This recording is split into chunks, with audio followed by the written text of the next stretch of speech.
What you see here is $10,000 on the table. You can take this money as a loan, but I will charge you a little bit of interest rate. Like most people, you take the money and you go buy a nice car. But in 10 years, it's time to pay me back. And because of interest rates, now you owe me $20,000 and not 10. You will say, I don't have money to give you. And if you don't, I take your car and a piece of your house.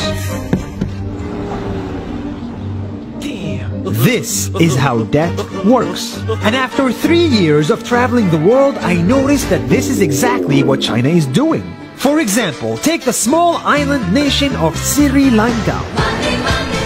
This developing country needs money and China has a lot of it. So Sri Lanka took billions of dollars in Chinese loans. It was easy money just there to be taken. And with that, they built skyscrapers, highways, airports, and shipping ports. The country grew and prospered.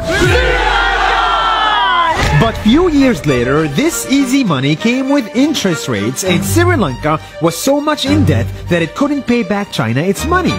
And the only way out was to give China control of what they had built. In other words, Sri Lanka lost a piece of its home to China because of debt. This is the Chinese money trap.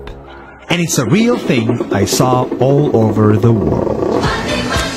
In Papua New Guinea, I saw $2 billion in loans given by the Chinese to build skyscrapers, infrastructures, and ports. But there is no way this remote developing country can pay it back or its interest rate, and the only way out is to give China control of the country. In the Maldives, Pakistan, Malaysia, Laos, Kazakhstan, Mongolia, Egypt, Kenya, and South Africa,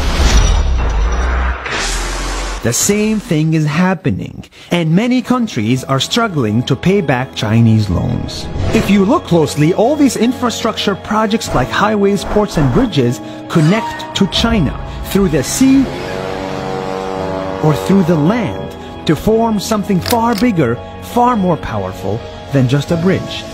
A new Silk Road. The world is already made by China, and I think slowly it will be owned by China. Don't get me wrong, building bridges, ports, highways, and airports is a great thing for the people and the country, but they come at a very high cost. And when these countries can't pay back the loans, these countries will lose their homes.